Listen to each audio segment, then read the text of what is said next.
dar la Chișinău a nins.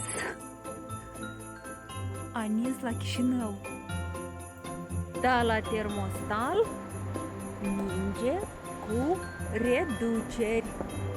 Ninge cu reduceri la termostal.